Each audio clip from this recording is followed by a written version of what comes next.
and thank you everybody for being here today.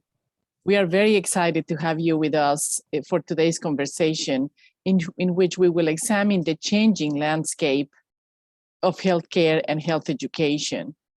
The age-old maxim of an apple a day keeps the doctor away conveys the idea that individuals have a level of agency over their health outcomes.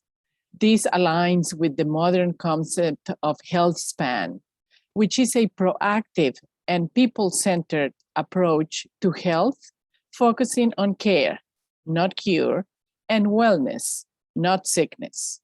The emphasis is on maintaining and prolonging quality of life, despite the threat of risk factors, disease, and disability. Advancing health span requires preparing health leaders, clinicians, advocates, researchers, educators, and innovators to think and act differently, to innovate and collaborate across disciplines and specialties. This is exactly what we do at Bouvé, and we do it well, as evidenced by all of our alumni joining us today. Our graduates, including our panelists, are leaders in their chosen fields, driven by purpose and a desire to make a difference. By utilizing the knowledge, skills, and tools gained during their time at Northeastern and Bouvé, they are helping to transform the future of healthcare. I am excited to dive into the conversation and hope you all will actively join in.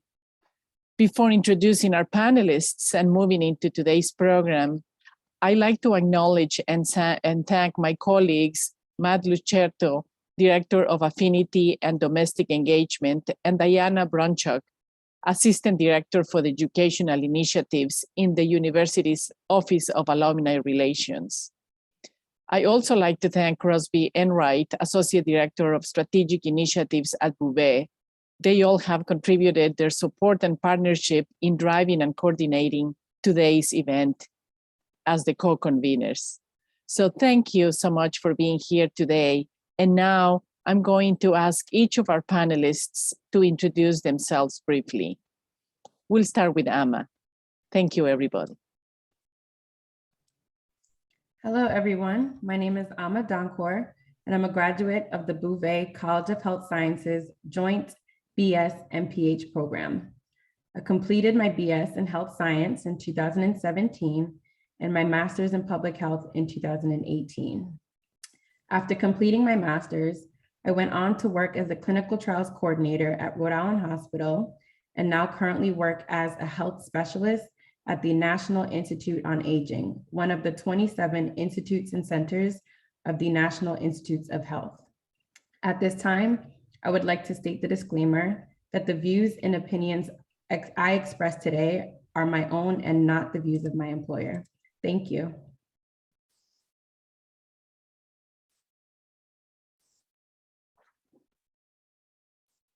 So let's hear from Marsha now. Thank you very much, and hello everybody, and thank you to Northeastern for inviting me to be here. I am a 1986 graduate of the Boston Bouvé College of Nursing. Interestingly, I started my career off at the Beth Israel Hospital following my final co-op at Northeastern. So I moved on to my first job from what was my final co-op, so a testament to the co-op program. I've spent a number of years at a couple different organizations in different management roles at the Cambridge Health Alliance over in Cambridge, and ultimately here at Beth Israel Deaconess Medical Center, where I'm the Senior Vice President for Patient Care Services and the Chief Nursing Officer. I've also returned to school, not at Northeastern. I have a master's degree from Boston College and a doctorate in nursing practice from Simmons University. And again, I am so pleased to be here.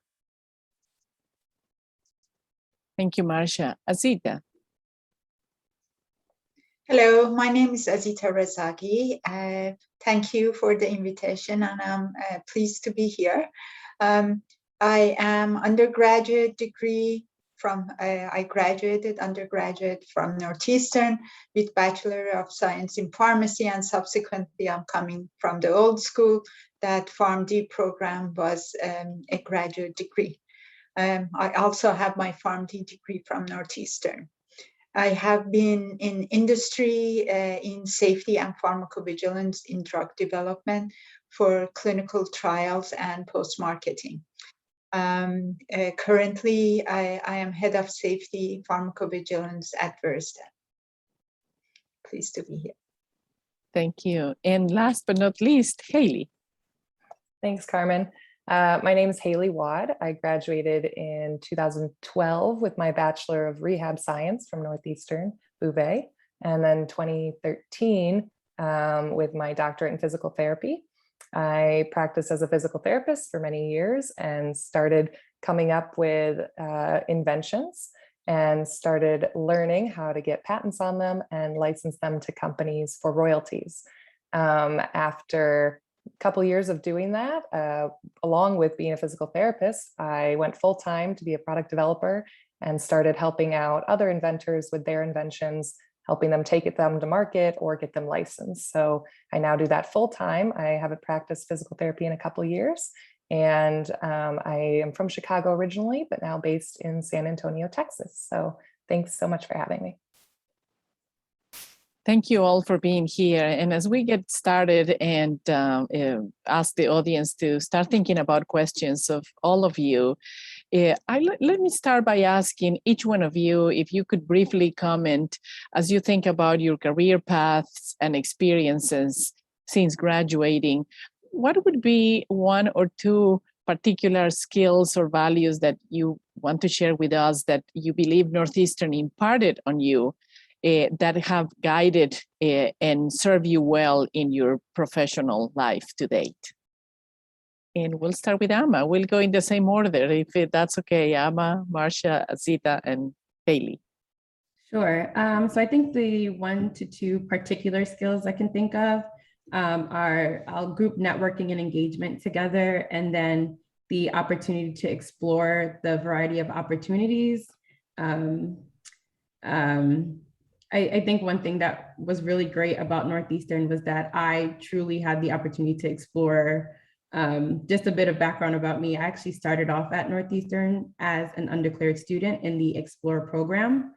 So truly from the very moment I stepped on campus, the doors were wide open, the opportunities were endless. I had the chance to explore a variety of different areas of study I was interested in.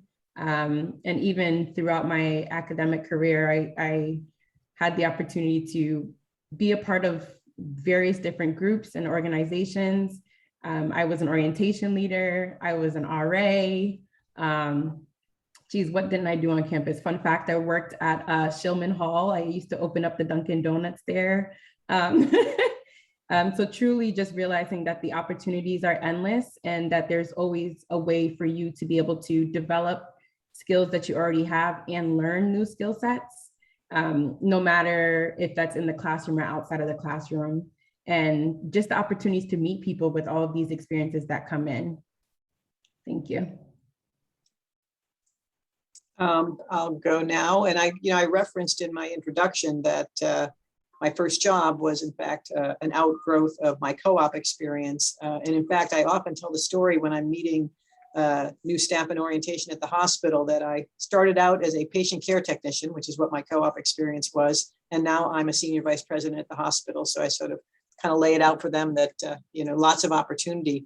But this is sort of more a value than a skill, but the value of the co-op experience was something I certainly came away with in my experience at Northeastern. And in fact, in the role I'm in now, and I oversee not only nursing, but the pharmacy comes under me, physical therapy and rehab come under me. And we have lots and lots of Northeastern co-ops here at the hospital. And so my appreciation for the importance of the co-op program and the value the co-op program brings not only to the students, but to the organizations who employ those students is very deep. So I'd say that's probably the main thing that it really has carried throughout my career. Wonderful. Azita? Adding to that, the co-op program and also the rotations. Some of the rotations, I requested those rotations, for example, rotating in a pharmacotherapy journal by helping the medical editor to review articles. adding additional drug information and poison center, attending the poison center helped me in my career right now in drug development. Another component is public speaking in my graduate degree. Most of all my classes, we had to present material and videoed, and the discussion, the presentation, the question and answer within that video get critiqued by our professor and our co-workers. And right now it has helped me to gain confidence when I'm attending FDA meetings or in investigator meetings to present in a large audience. And I'm not a public speaking person, and English is my second language. Haley. Yeah, I would say definitely problem solving and adaptability. You know, with Northeastern's co-op program, you come to college and you've been a student before, you've gone to high school and obviously before that. So you know how to handle lectures, you know how to study for exams. But then you're thrown into this co-op program of, you know, working full time and having a boss and having a full-time schedule and having coworkers and having to keep on your toes and learn every day with something new. And then as soon as you get used to that, you're thrown back into classes. So it's this constant back and forth of needing to be able to adapt to your environment and who you're working with. And I definitely think that's translated into my career nowadays, and always need to be able to adapt to different settings. I mean, look at us here on Zoom. We all were able to adapt to the changing world of not being in person and coming onto Zoom. So definitely, yeah, adaptability, I think, is the biggest one. And certainly thinking about, you know, the trajectory of healthcare and health education for the future, adaptability, flexibility, and all these skills that you're talking about are definitely very important. Oh, definitely. So Azita, let me ask you, you're a champion and committed preceptor for Northeastern pharmacy students pursuing co-ops, internships, and fellowships. And as a mentor of them, what is your advice to them? What do you ask them, or what do you provide them as students, that the students that are working with you to shape their experiences in all these various experiential learning opportunities? It's a unique position to be to have a job, but at the same time to be a student. They understand that you're learning. You could make most of it by taking the time to consider what excites you most, and each opportunity understand and see what motivates you. This will help you to crystallize your interest and your identity and your passion. Be advocate of yourself. If you see something that is interested, work hard. As I mentioned, that the rotation that I had in pharmacotherapy took me 1.5 years, but it was something unique, and I was able, with flexibility of the university, to have that that internship. And be open to learn skills. As Haley mentioned, you end up working with people. Those skills, we never learn that in academic classes. Being able to interact, being able to work with different kind of personalities, and have a preceptor there to help you to learn those skills are unique, because in other colleges, you move straight from academic to a working environment that shapes your career. Within an internship or co-op program, you have that flexibility and learning experience that you do not get judged or impact your career. Great, thank you.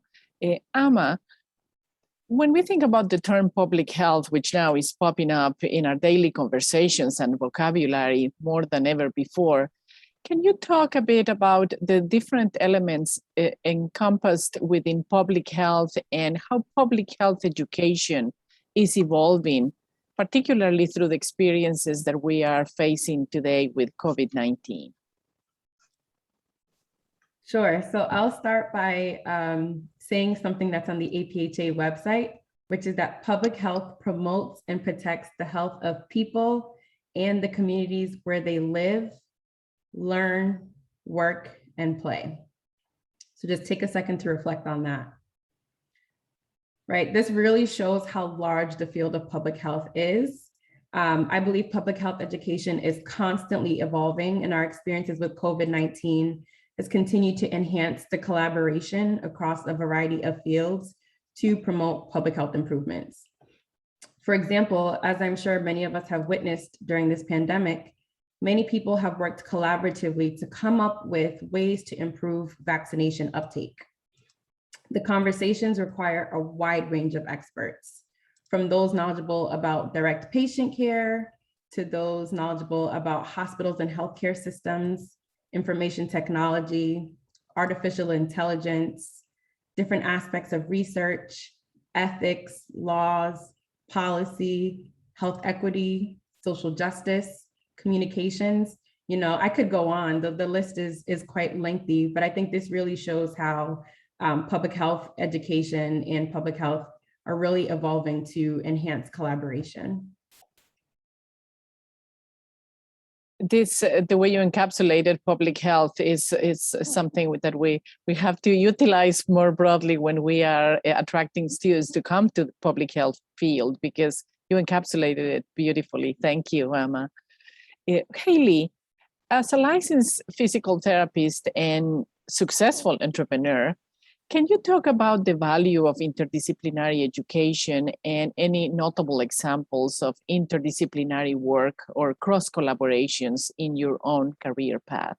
Yeah, absolutely. I would say with the clients that I work with now and their inventions, probably 50% are in the medical field and 50% are in other fields. So I'm dealing with people with inventions in hardware or gardening or kitchenware or cosmetics. I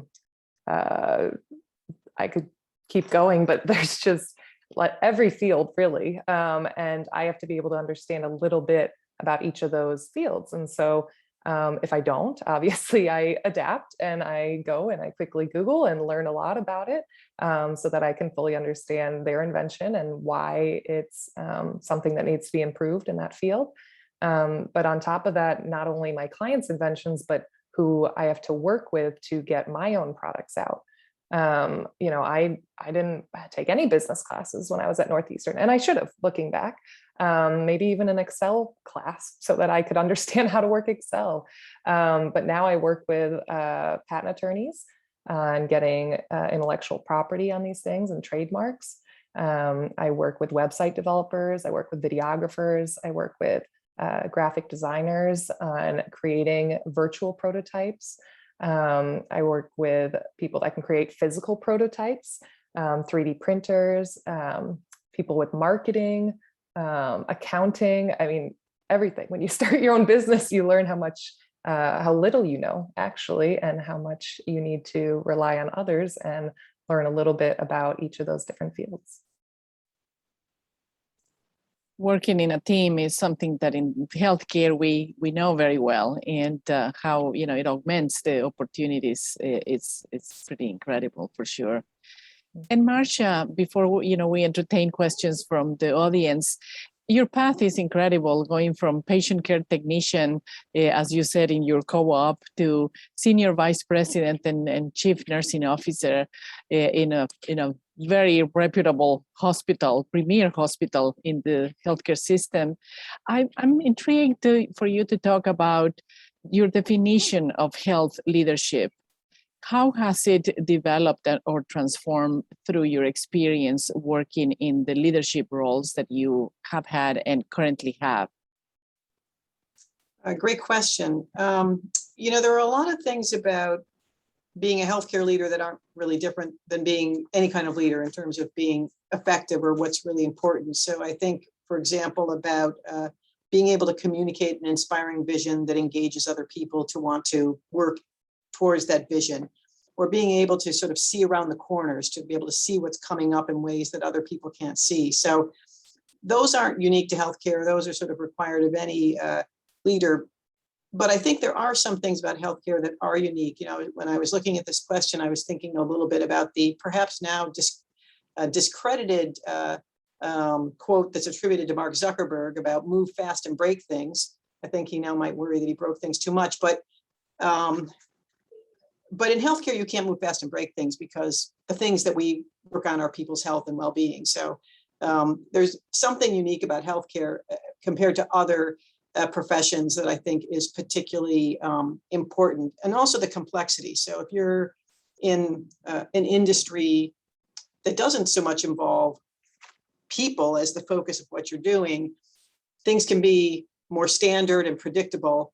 Things are very, very unpredictable in healthcare. So I think one of the challenges of healthcare leadership is dealing with that unpredictability, and certainly what we're doing right now, which is trying to make our way through COVID. It's certainly unpredictable for everybody in every industry, but it's been especially unpredictable, and certainly in those early days of April 2020, when we were managing by the hour, trying to figure out what was going to happen next. I guess in terms of what I've really learned is, number one, the importance of being a servant leader. That is, the people that I'm working with, and as a senior leader, if I don't have successful people below me, I can't possibly be successful. So just really moving things out of the way for those other leaders and for the staff themselves is so important. So just come to appreciate that more and more and more. And then the other thing, sometimes it gets so complex, it seems so hard, problems seem so intractable. But one of the things I've learned is that if I always come back to the question, and this in some ways is simple in healthcare, what is the right thing to do for the patient? If I have any situation that starts to feel hard to understand, if I ask myself or the people around me that question, that gets us to the right answer about what to do. And in some ways it's simpler in that way. So it's taken me a while to learn that, and it should seem obvious maybe, but in my earlier years as moving into management as a leader, I could feel a little overwhelmed by all the different things I had to juggle. But as I've gotten more mature in my leadership, I'm like, oh, it's kind of simple. What is the right thing to do for the patient? Your answers to these questions have been so inspiring, and I hope the audience is just as inspired as I am. I feel like I'm exactly in the right place I need to be to work with the talent of all of you and our alumni and our faculty and staff to prepare the next generation of professionals like you, and also influence those that are already out there in the workforce. So let me ask Crosby, do we have questions from the audience that anybody would like to ask? Crosby? So I don't see any questions quite yet, but we encourage you, please chime in if you have comments or questions on anything our panelists have discussed so far, whether it be values, skills, mentorship, leadership. We're really trying to show the depth and breadth of, what we do here at Bouvé and Northeastern. Actually, we do have one question that just came through from Stacy Anderson. So Stacy, feel free to turn on your webcam and, if you want to add on to this, but I'll just read it out here. So Stacy is interested to know the panelists' thoughts on how to prepare students for a future in telehealth. We've seen an increase in healthcare access through apps, and the pandemic has amplified the need.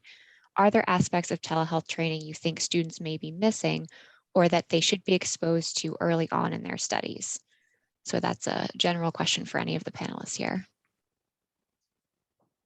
Well, I'll just kick off. As it happens, we did a half-day seminar yesterday, and one of the presentations was the group of people who launched telehealth here during early COVID, and they were reflecting. So it wasn't work that I was leading, but they were reflecting on what went well and what they learned doing all it. There was both psychiatry telehealth and primary care telehealth. And I guess one of the takeaways I would just say that might be important for education is that it works really well in some circumstances and for some people, and less so for other people. And there's a lot you have to think about people's connectivity and devices that they have available to them. And in particular, that's for some people, face-to-face is important, hand gestures, tone of voice, facial expression. So it's a mix. So for some people, it's an incredible intervention. And I guess in terms of someone learning about it, just to know that it's never going to be one size fits all.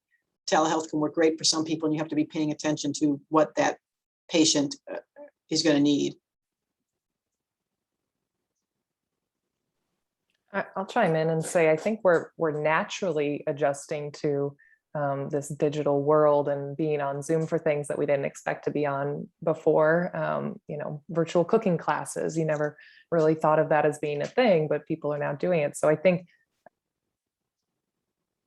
students are probably naturally learning a lot more that's going to lead them to be better with telehealth because of taking classes right now virtually and taking meetings virtually, group meetings, having to remember to unmute yourself. I mean, the smallest things. But I think they're somewhat naturally on that path.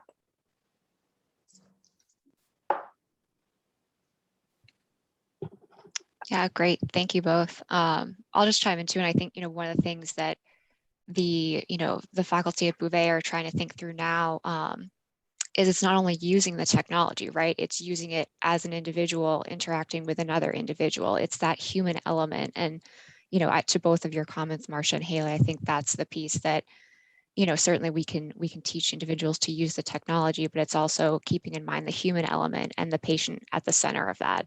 So let's see. So I don't see any other questions at the moment, but please continue to chime in. We've got a few more questions here. Let's see. There's a comment from Kathy Hassey here in the chat. Let's see. And yeah, Kathy, do you want to speak to that? Sure. Thank you so much. Thank you all for being here. One thing that I think we've learned with COVID is that we truly have to strengthen back our public health system. Public health has been decimated over the last several years. And I think learning from COVID, we are in school health. So we have watched the registered nurses in schools really have to work hard to help public health with contact tracing and all of this beyond what they're already doing. And I think when we're teaching students, letting them understand, especially nursing students, that not all nurses are in the hospital and the impact that nurses can have in the community for children. If we don't start educating children about health, they're going to grow up to be adults that don't understand health. So there really needs to be a whole education piece, but just really making sure that students understand that there are careers that are out there that really can assist everybody. Yeah, I would just jump onto that and say, just more fairly recently and probably fairly late, we here have begun to, for example, take new graduates into our ambulatory care centers, into the Bowdoin Street Health Center, into those places. And it's fairly new. You're right. Everybody's kind of always been on this, get your couple of years of med surg in before, but that's not going to really work in the long run and isn't really, you can work in other areas. So, but you do have to create the structures. So we've created a clinical specialist position so we can onboard people, create a orientation for that group, because none of that existed because people were never bringing nurses straight into primary care sites or community-based health centers or things like that. Exactly. And I think we're starting to see telehealth coming into school. I know we've had behavioral telehealth in some areas and now telehealth coming into schools, which saves parents from having to leave work and kids from having to leave school. So everything that we're all doing about virtual care is really important. Thank you. And, as you're talking about this, and Stacy, thank you for bringing the issue of telehealth. And there is another question there that, I'll ask Crosby to ask, but it made me think about what other emerging trends or technologies we need to be thinking about that, with COVID, we see what this crisis brought about, but we can be proactive about how we think about what's next and prepare our students, the next generation of professionals, that way that would be incredible. And maybe we can go back to that. But Crosby, please go ahead with the next question. Sure. So our next question is from Federico Ramirez. And Carmen, I think this is actually a great question for you. It's, to what extent did Bouvé help Northeastern with campus safety protocols to welcome students back after, in the midst of this ongoing pandemic? Yeah, thank you for the question, Federico. And indeed, Bouvé College was very involved in working closely with the faculty in the College of Science with the testing protocols, the guidelines for public health and safety. We also provided a consultancy in terms of how to work with the students and created the Protect the Pack approach, thinking about our Husky mascot and really looking for opportunities where students were involved and the whole community was involved in making sure that everybody was taking care of everybody else, students, faculty, staff, and visitors as well. During the vaccination time, we had actually our own students in pharmacy and nursing and physician assistant programs helping with vaccination. And pharmacy was interesting, and maybe Azita could talk a little bit more about this, but it was pretty interesting that the Pharmacy Association really quickly pivoted to have pharmacists be the professionals that will be very ready to provide large vaccination campaigns in the communities that they serve. So that was also exciting to see. And we had some of our own faculty as well serve as consultants for the leadership of the university in terms of what were the next steps and how we're looking at the data. And now we have a vast data available to us, and that we can mine a little more to understand behaviors and what worked and how it worked. So thank you for that question. Just adding to that, I have seen role of the pharmacist, especially in Boston Center, that it's very dense, strong medical background. Having COVID helped other healthcare professionals, such as pharmacists, to be more playing an active role and being more accepted to contributing to the society. Thank you, Azita. There are a couple other questions. I'm going to turn back to Crosby. Really interesting questions here. Yeah, thanks everybody so much for your engagement. So our next question is for all of the panelists. It's from Diana Bronchuk, and it's, how do you see this past year of hybrid classes for students aiding in their healthcare careers? Well, I'll just jump in and say that I have a regular meeting with the deans of the schools of nursing in the greater Boston area. So I'm not an educator. But they tell me that they're seeing in students, an impact that there's going to have to be a transition of people who spend a whole year remote and have to come back to live classes, and that it's definitely had kind of a socialization impact on young students coming in. I will say, from the perspective of the hospital, we can see that some students had their clinical experiences truncated. And, there was a stretch of time there when we weren't allowing any students into the hospital, and clinicals had to happen other ways. And I think we'll recover from it all. But and then there may be things that people learned doing all those things that way. But I do think to some extent we're having to make up for some lost experience that people would normally have had.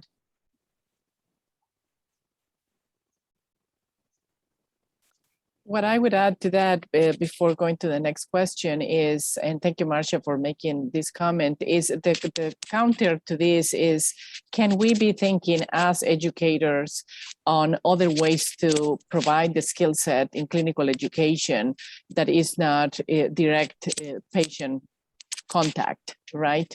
That happens in person. Can we use simulation, and can we use other ways for competency-based learning that is slowly, being discussed, particularly by the accrediting bodies of our health professions, where the value of being in person and having that experience doesn't necessarily equate the same with a simulated environment or digital environment, but it provides other opportunities that could augment what happens in the on-site setting. I'll add in that I think it's also dependent on the major. In physical therapy, I remember in our exams, we used to be able to say that, we had our own little cheat sheets because we had our own bodies. And we could sit there and try and figure out, okay, where's this muscle attachment, and feel our own bodies to figure it out. In our labs, we used to work on each other. So when it goes to that hybrid model, obviously, yes, in virtual settings, you can't have a patient come to you that you can work on, but you can somewhat, feel your own body and try and, do things on your own body and your own musculature. But I can see in nursing how that would be very different. So.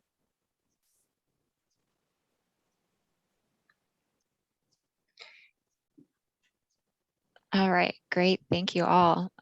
There's some really great questions here in the chat. So next up, it's continuing to think about how quickly healthcare is evolving, pre-pandemic, during the pandemic. So the next question from Anne-Marie Uliano, again, for any of our panelists here, is what are your thoughts on how do we build pre-career education and continuing education to keep healthcare's futures leaders up to speed with best practices and improvement opportunities? What are the best ways to approach this given the speed of information, changed with the COVID pandemic? It can be challenging to balance both readiness and then firefighting.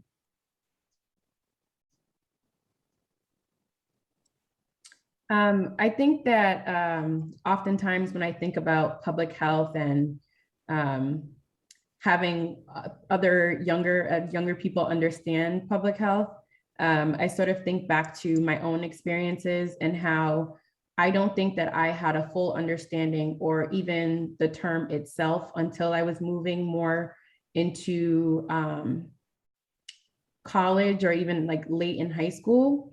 And so thinking about ways for us to bridge or sort of even build that pipeline between those pre-career sort of education timelines, so college, but even thinking back to like high school, middle school, community programs, community centers, if there can be more ideas generated and more innovation around how do we engage the youth with public health and understanding that really to be able to build the pipeline for our future public health professionals. I think the beauty of public health is that there's a lot of room for innovation. And because things are constantly changing, I think it's important for people to at least have that understanding sooner rather than later and really help foster that innovation and pipeline building. We have, can I add to that? We have our co-op program that is continuous connection to the field to see what their needs are and how the students could learn or the university could provide teaching skills to the students for their next rotation or co-op program. At the same time, I think I could talk about a pharmacy program at Northeastern. There are professors who are doing great research. There are in cutting edge research that could be implemented or be taught or engage students. And that would be a connection between the field and new research. Great, thank you so much. I'm actually going to pivot off of Anne-Marie's questions just a tiny bit because this is something that, we were hoping to dig into with all of the panelists in terms of thinking about, where you each are in your current careers. If you were able to design a continuing education opportunity, what would that look like? What would be included? Really just, we encourage you to get creative or think about, if there's something that you you wish you'd learned in college, or, you know, now it's like in your current career, you know, what would be helpful at this moment for you? And I'll open it up to anybody.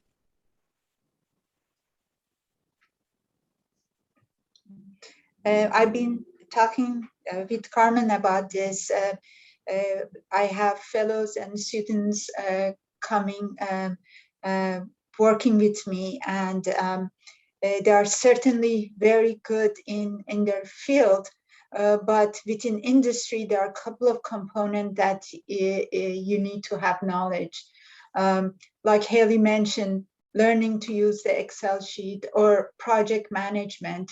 Being part of a large university, it gives that opportunities to either reach to the professor and narrow down a class that would include a high level or specific skill that they need for that career to augment their fellowship.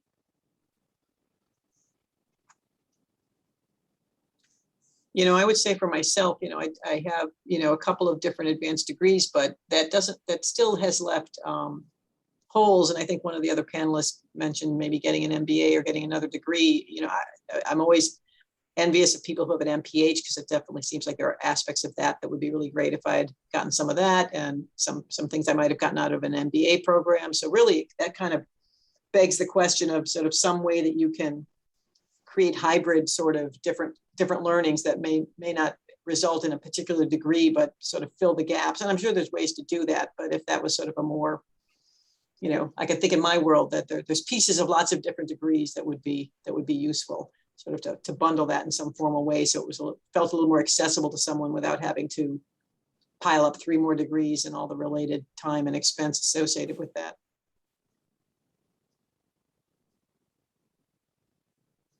Yeah, I think I mentioned some of mine, but mine would be pretty specific things like Excel, accounting, leadership skills,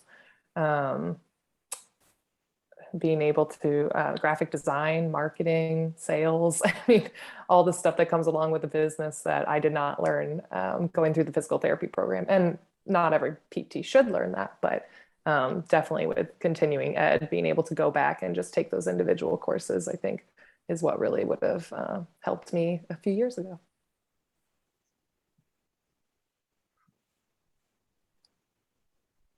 Great, thank you all. Let's see. So we do have another question here in the chat from Kerwin Amo. And, you know, it's continuing in this theme of lifelong learning and continuing education, but Kerwin Amo's question is, I believe we learn from our negative experiences as much from our positive ones. Could each of you spend some time talking about some negative experiences or jobs that you've done or that you did not like, and what lessons you were able to take from those experiences and how they've propelled you in your current careers? This question made me giggle a bit because I'm thinking back to being someone that was exploring and trying to figure out what to major in. A lot of where I struggled was with the hard sciences, so chemistry. Just thinking about it gives me chills a bit. And those are the areas where I struggled a bit, you know, had to stay up late, study a little harder, seek the extra help, go to office hours. And when I reflect back on my career and my sort of lifelong learning, one thing I had to learn is to be able to actively address the areas where I'm not as strong and the skill sets that aren't as strong for me. But then also thinking about where are my strong sets and how can I use those negatives and sort of be able to spin it into something positive and something where I am able to maybe go back and learn more. I've actually recently took a leadership development training. And so just finding ways to be able to take those negatives and turn them into positives. Or just being honest with yourself sometimes, right? Like, this is what I'm not good at, so this is what I will not be doing. Yeah, I would say that there's, I've had a pretty long career in a lot of different jobs, and I can't say, I think they've all sort of one followed the other, and I can't say that there's been any pattern of either liking or not liking them. I've liked pretty much everything I've done. When I read that question, I sort of started thinking about relationships with supervisors, of which I've also had many. And I can honestly say that whether or not I've even liked the person who was my supervisor. I've always learned something from everyone. Sometimes it's even learning what not to do, but still making the most of every relationship, good or bad. And there's something to learn either way, even in a situation that isn't going well, that might teach you something about not being a micromanager or something along those lines. So that's kind of how I'd frame that. I'd say to date, my only negative experience, which is just the example of doing a co-op that I realized I don't want to get into that field, is working with burns. I went to Beijing for part of my second co-op, and I worked in a pediatric burn unit at an Air Force hospital in Beijing. And so these were, little children coming in with burns covering 98% of their body. And I was there for just shy of 2 months, I believe. And, I came back from that appreciating the treatment that goes into burn care, but realizing as a physical therapist, I never wanted to get involved in burns, and how frustrating of a field it really is.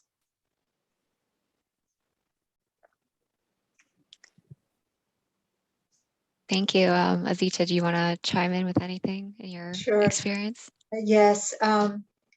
Through my different rotation in hospital, retail, pharmacy, I realized that I will be benefiting myself and others more in a hospital setting, and having an opportunity to be in academic hospitals. I realized that I like the problem solving and collecting data, and that helped me to move where my career is. Great, thank you. So your point about data, Azita, actually brings us to the next question in the chat from Ed Embier. And the question is, in the next few years, remote 24/7 measurements such as for blood pressure and glucose will be possible with watch devices and non-invasive products. Is Northeastern preparing students for being able to process and examine a large amount of health data from these readings? I can get started with this one. Thank you for this question, Ed. And indeed, we are preparing students who are understanding health informatics and data science.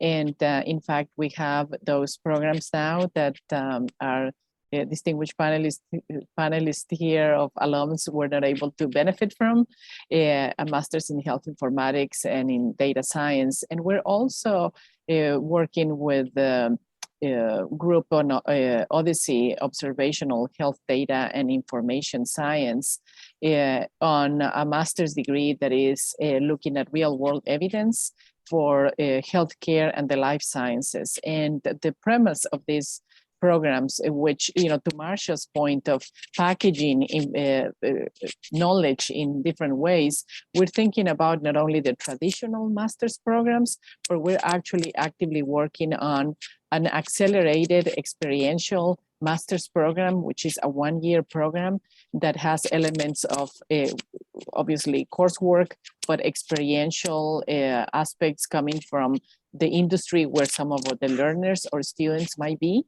And we're also doing certificates and badges that are allowing us to package some of the areas in business administration, in law and policy, in other areas like that, ethics and informatics and information science is another one of those. So we are instilling all of this in our curriculum, because we understand that the digitization of healthcare and the personalized healthcare that we're in, personalized medicine that we're really living with the remote aspects of health, are all very important to understand how we move forward and how we mine the data that we have, and in the data that is available from public health outlets, so that we can start making predictions and about what may be coming next, but also empowering the people out there, individuals and families and communities with this data that they can have at their fingertips and understand really well. So it's a very exciting time in higher education, in the health professions, and health education more specifically. And it really is coupling education with research as well, so that we advance the field and provide the best education to our students. Carmen, Yeah, adding to that, Go ahead. sorry. Go ahead. In clinical research also, we are using to collect data that way.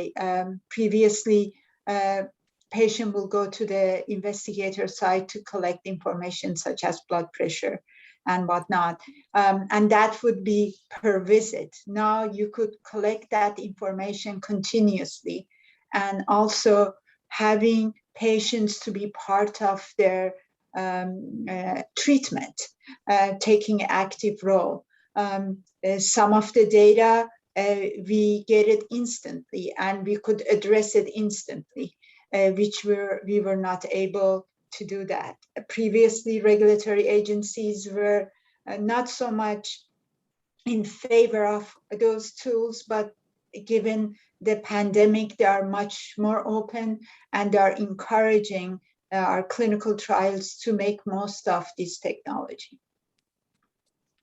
Yeah, I was going to make a similar point, which what's really interests me about all, the technologies that can bring data to patients. Patients can walk around with heart rate monitors, they can take an EKG on themselves, they can see their blood sugar, is the meaning of how it transforms the relationship of the patient to their own well-being and to the healthcare system. So if you go back in time where all that data was sitting in a chart in a hospital or a physician's office, not visible to you, and that provider was really in control, you were sort of like, none of that was available to you. Now you can be in control of your own destiny. I think about, if we all have I have a Fidelity account, that's my data, that's my stuff, I manage it, I own it. So I feel like that's what's happening now.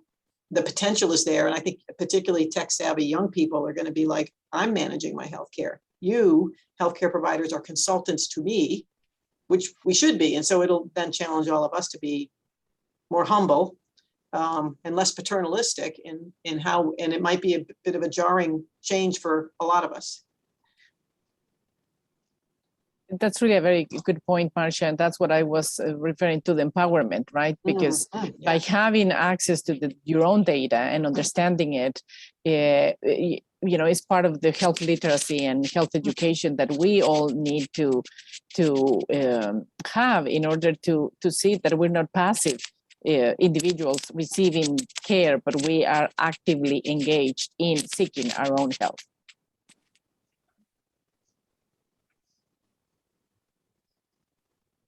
They have been great questions. I don't see another. Is there another question or comment? I see that we have 6 minutes left. I can certainly ask something else, and then maybe I will. And it may be a really big question to ask, but per your own experience, per your training, per this conversation, can you mention, all of you, if we have time, what has helped affirm your commitment to working in health and the health sciences space? What excites you and gets you up every morning and excited about your work? I could start. For me, it's bringing new therapies to the patients, and being a scientist to learn more about how the drugs work. So that's something, especially when you see patient advocate group, or when you see you bring a new therapy for a patient that they did not have a second choice. It's whatever. I'll just say for myself that what's great about being in healthcare is never having to worry about having a sense of purpose or a sense of meaning. It can be very hard, and I'm certainly tired right now with what we've been through, but you always have something you can hang your hat on that you feel like you're making a difference. And not everybody, sometimes people in other professions can't always find that. And I feel like that isn't that hard to reconnect with when you're in healthcare. I haven't been in the health science field directly for the past 3 years, but based on, what I'm doing now and working with my clients, the fact that, they trust me in me, some of their inventions, because they know that I have the medical background, has definitely helped me immensely be able to understand a lot of their products, whether it's, in airway management or pulse oximetry or giving IV to a patient. At least I have that background of just working in hospitals and rehab centers and being able to understand kind of what they're talking about. I'm grateful that I have that, even though I'm not directly working at it anymore. Yeah, for me, it's truly just my passion for healthcare improvement and health improvement. And I think that is something that is still quite large and sort of reflective of my inability to sort of stick to one thing and me being an explorer for life. And truly just seeing how public health and social justice awareness has increased over the recent years is really just something that really motivates me and keeps me going. This is great to hear from everybody. And, I think there may be another question. Yes, so we do have one more question from Elizabeth Pitts, and it's, I think it ties into some of everyone's answers as to why they're working in health or, related fields. It comes back to caring for individuals and communities. And so Elizabeth Pitt's question is, are there any programs, courses on nurse advocacy for the growing senior population?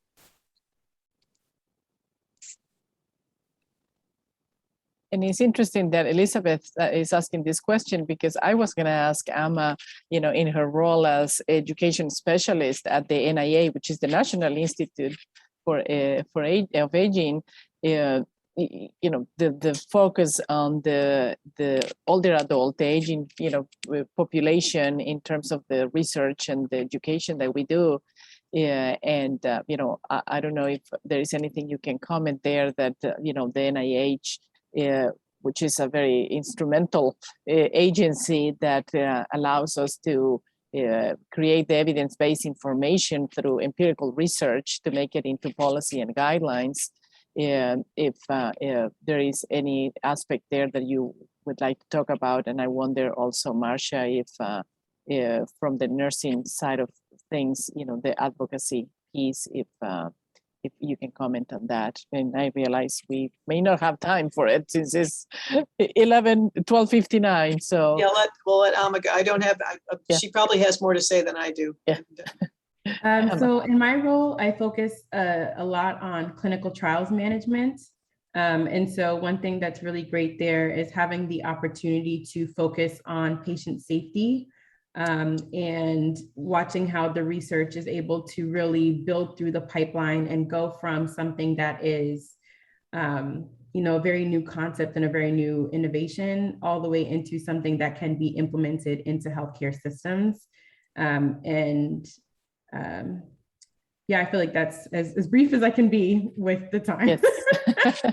that was very good. Very, very good.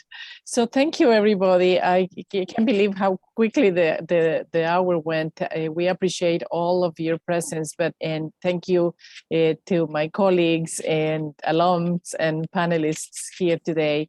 And we look forward to seeing you in the future in another opportunity that we come together. Take care, everybody. Have a good afternoon. Bye-bye. Bye-bye. Bye-bye.